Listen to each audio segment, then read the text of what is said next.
Pois é, e a bruxa tá solta na esquerda mesmo. A Janja, depois de ter sido cancelada até pela própria esquerda, que não gostou nada das palavras de baixo calão que ela utilizou, mesmo sendo uma primeira-dama, uma pessoa que deveria demonstrar postura. Pois é, agora ela pode ser investigada por um caso referente ao Janja Palusa. Tem muita gente reclamando, tem deputado falando que vai pedir investigação desse caso. E a gente vai falar para você. Enquanto isso, a Tabata Amaral, lembra? Pessoa da esquerda, foi vaiada, né? Hoje, num evento da própria esquerda. Ou seja, a Mariana não tá para peixe para eles, não. Em compensação, o Donald Trump quer decretar emergência.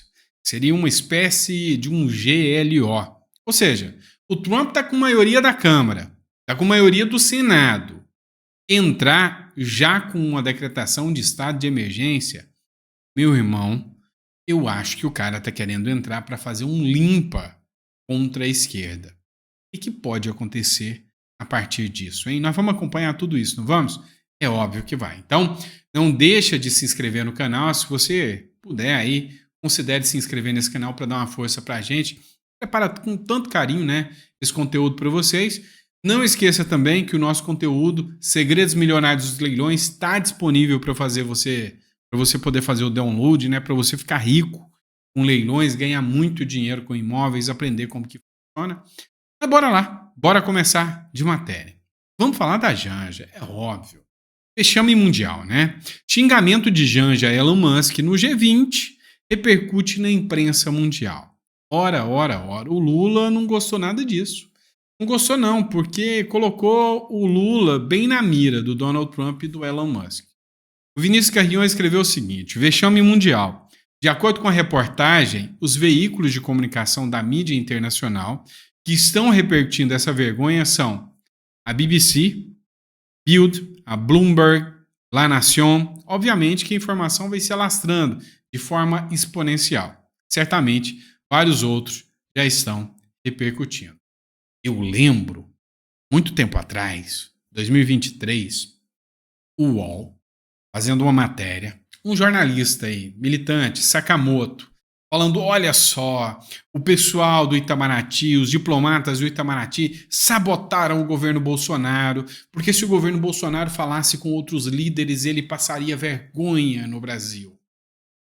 Pois é, vergonha é o que a gente está passando agora, né? Não tem dúvidas disso. E aí uma coisa me chama a atenção, né? A Janja foi lá cutucar o Elon Musk, mandou ele se feder, mas quem está se fedendo nessa história toda é a própria Janja. E aí uma repercussão pode ganhar notoriedade mundial se o Twitter e o X resolver mexer os algoritmos um pouquinho. É, possível superfaturamento do Janja Palusa cai em investigação. E coloca aí, hashtag Janja Palusa, porque ela não gosta. Põe Janja Palusa. Vai lá. O Tribunal de Contas da União acatou a representação do deputado federal Sanderson, do PL do Rio Grande do Sul, e vai investigar a legalidade do uso do dinheiro público no festival Aliança Global contra a Fome e a Pobreza, mais conhecido como Janja Palusa. A representação era apurar a apuração dos gastos de 335 milhões, com indícios de superfaturamento, a violação ao princípio da moralidade pública. Em ofício encaminhado ao Tribunal de Contas da União, Sanderson citou, noticiou que o governo Lula iria gastar 870 mil para pagar o cachê dos 29 artistas que se apresentaram no Janja Palusa. O evento ocorreu no âmbito da cúpula do G20, no Rio de Janeiro, entre 14 e 16 de outubro. E o pior, tem ninguém assistindo. Fez um show, gastou quase 1 milhão para niente, para nada. Então, Sanderson pediu uma investigação, o Tribunal de Contas da União acatou essa investigação. E a festa, hein? A festa do Lula. Pois é, deu uma repercussão aqui. O único sensato no meio dessa balbúrdia toda, né?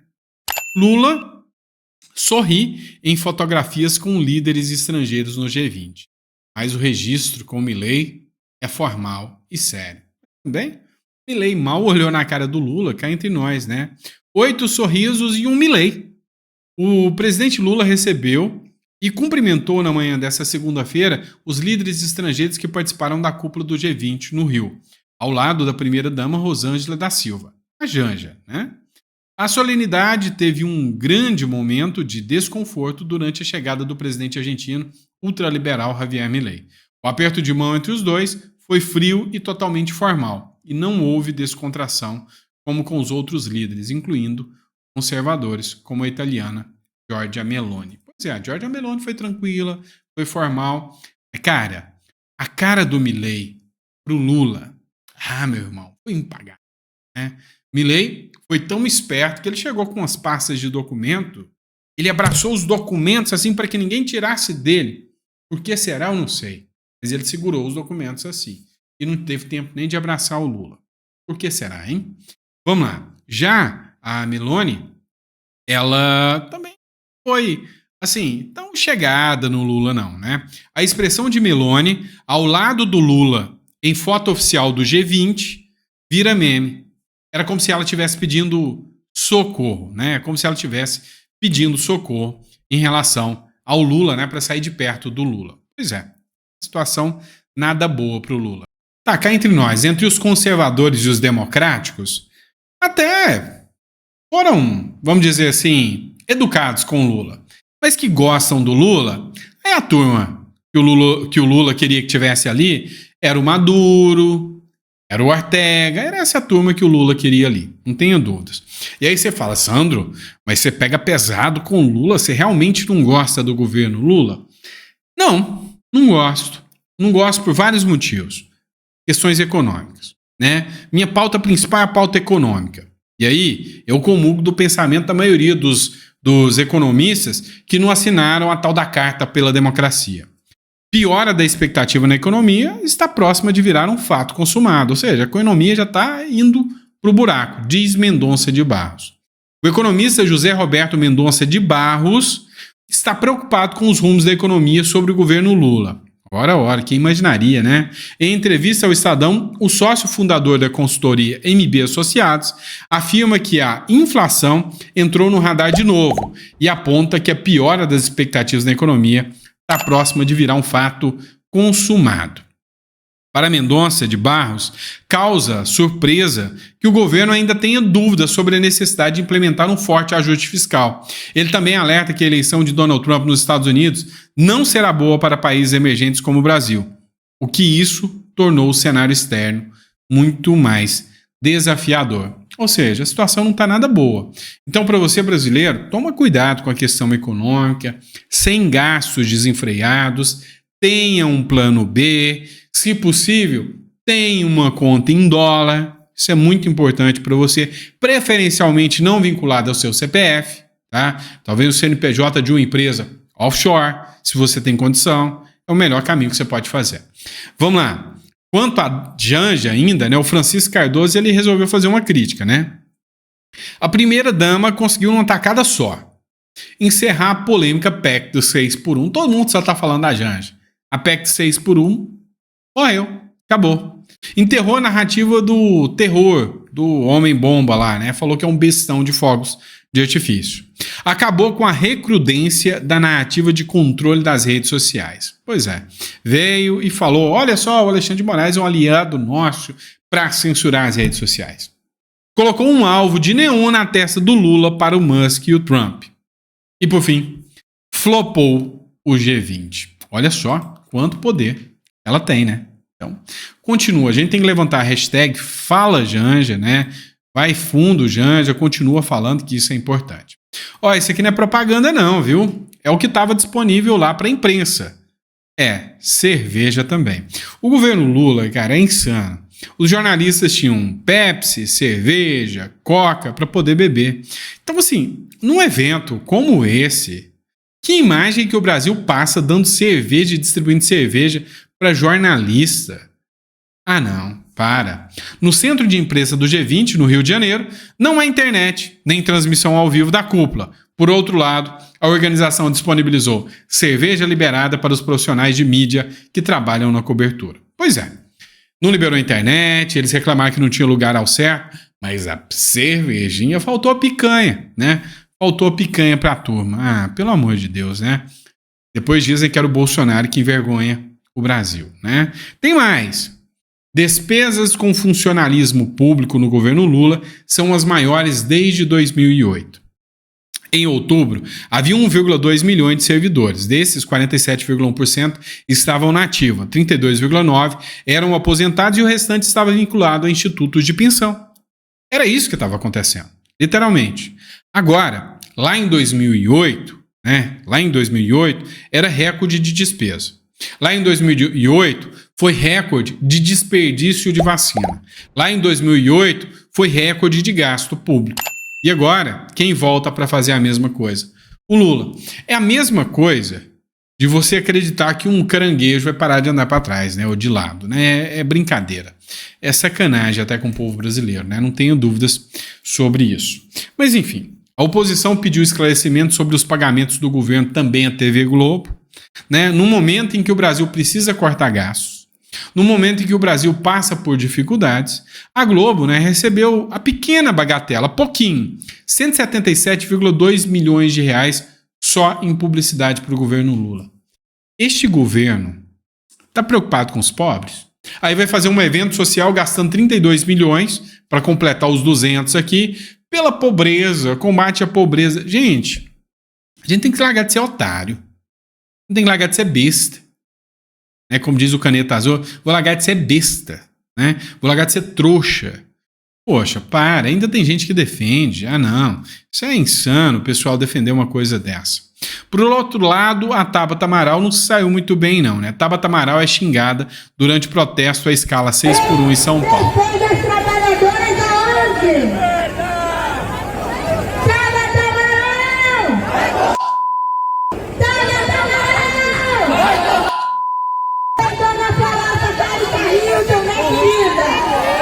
Pois é, vocês escutaram isso aqui, né? Manifestantes presentes em ato contra a escala 6x1 xingaram a deputada Tabata Amaral nessa sexta-feira. Encorajados por uma pessoa que discursava no trio elétrico, gritaram: "Ei, Tabata Amaral, ó, combate à fome", mandou ela comer tomate cru, né?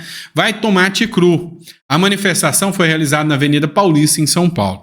Após sofrer forte pressão, a deputada anunciou na última segunda-feira que assinou a PEC contra a jornada de trabalho 6x1, projeto de autoria da deputada Érica Hilton. A hora que ela faz a coisa certa, vem esse bando de gente que nunca trabalhou, um monte que nunca trabalhou na vida, né? E olha só que impressionante. Tem uma pessoa, ela até é deficiente física, né? Ela entrou no meio desse protesto dessa turma aí. Você é contra a escala 6x1? Sou. Por quê? Não, porque é uma escala de escravo, que não sei o quê, é uma coisa muito grave. Você já trabalhou? Não, sou estudante. Cara, o debate público no Brasil é uma verdadeira piada, né? Não tenha dúvidas disso, é uma verdadeira piada. Quer um exemplo de piada? Né? Piada é a tal da democracia relativa no Brasil. O Ramiro Rosário, lá do Rio Grande do Sul, ele escreveu o seguinte: o Brasil está nu. O fracasso de Lula no G20, Lula propôs uma aliança contra a fome, mas a sua política econômica desastrosa e alianças com ditaduras como a Rússia, Irã e China só promovem a miséria no Brasil e no mundo. Como combater a fome se o Brasil afunda no déficit da inflação e serve aos interesses do novo eixo do mal? Olha o que ele falou. O Brasil não lidera mais a América Latina, ele afunda com ela e a culpa é de Lula. O The Wall Street Journal aponta: política econômica desastrosa e apoio a ditaduras tiraram o protagonismo do nosso país, nos transformando numa peça submissa no tabuleiro do novo eixo do mal, liderado por Rússia, China e Irã. Lula diz defender a democracia e combater a pobreza global, mas age exatamente ao contrário. O Brasil, que já foi referência, agora apoia regimes autoritários e perde espaço internacional. Enquanto as democracias se fortalecem, o Brasil serve aos interesses de Putin e companhia. Navios iranianos nos nossos portos, bases russas na Venezuela. Sob Lula, o Brasil colabora para a queda de toda a América Latina nas mãos dos tiranos que usam grupos como os BRICS para se protegerem, enquanto promovem a miséria, perseguições e guerra. A retórica de sul global é só uma fachada para servir a regimes opressores. Lula colocou o Brasil do lado errado da história. De liderança regional à submissão ao autoritarismo. O país enfraquece democracias e alimenta tiranias. A América Latina paga o preço caro pela decadência promovida pelo Planalto. Alguém discorda do Ramiro Rosário aí? Acredito que não. Porque há muito tempo eu venho falando sobre esse possível eixo do mal. Há muito tempo eu venho falando sobre esse modelo autoritário, que o BRICS, ideológico que o BRICS vem tomando. E o Brasil se afundando cada vez mais nisso. E aí? Vamos falar a mesma coisa do Trump. E não sem razão. Trump quer declarar emergência nacional para deportar imigrantes. Meu amigo, o buraco aqui é mais embaixo. Decretar emergência, o estado de emergência nacional, é dar ao Trump o poder da polícia, é dar ao Trump o poder do exército, não que ele já não tenha, porque é o presidente dos Estados Unidos, o mais bem votado, mas é entregar para o Trump o poder que ele precisa para fazer igual o Bukele. O que eu estou percebendo? Ele está aprendendo a regra do jogo. O presidente eleito Donald Trump confirmou que pretende declarar emergência nacional para implementar seu plano de deportação em massa de imigrantes ilegais. Trump também indicou que quer usar recursos militares na empreitada e que é uma promessa de campanha. Vencedor da eleição presidencial contra a democrata Kamala Harris, Trump assumirá o posto em 20 de janeiro de 2025. Em sua rede social, Trump compartilhou, nessa segunda-feira, uma publicação de Tom Fitton, onde o mesmo afirma que a futura administração do republicano se prepara para declarar uma emergência nacional, além de usar recursos militares em um programa de deportação em massa. Verdade, disse Trump sobre a postagem do presidente da Fundação Conservadora Judicial Watch. Desde a campanha presidencial, uma das promessas de Trump é agir contra imigrantes ilegais nos Estados Unidos, apontado pelo republicano como problema para a economia e a segurança do país. A estimativa é que os Estados Unidos abrigue 11 milhões de imigrantes ilegais. O vice de Trump, o D.D. Vance, afirmou que o novo governo pode expulsar cerca de 1 milhão de pessoas por ano. Vocês não entenderam o tamanho do buraco aqui. O Donald Trump, ele não quer declarar guerra aos imigrantes. Ele está usando os imigrantes de tabela. Ele quer declarar guerra ao crime organizado, às gangues, ao mesmo modelo à la Bukele. Mesma coisa que aconteceu em El Salvador. O Trump não chegou para brincadeira. Ele chegou para partir para cima. Então, essa decretação de emergência dá a ele um poder pleno. Não que ele já não tenha, porque a Câmara e Senado estão com ele para poder tocar, varrer, o crime organizado de lá. E aí, meu amigo, é mais um dos motivos de que esse eixo do mal, e são verdadeiros narco-estados, estão preocupados com Donald Trump. E aí, meu amigo, se o Donald Trump resolver pegar algumas figuras, como, por exemplo, Carvajal, Hugo Carvajal, El Pollo, lembra dele? Pois é, se resolver pegar algumas figuras como essa, pressionar, degolar o frango e pedir para esse frango abrir o bico, muita coisa sobre alguns presidentes da América Latina aqui serão expostos, desde Maduro a outros que saíram em reportagens da própria Record. Você sabe do que eu estou falando, não sabe? Então, a situação não está nada fácil, Não é à toa que o Lula não gostou nem um pouco da fala da Janja em relação ao Elon Musk, em relação ao Donald Trump. Muita coisa vai ser exposta.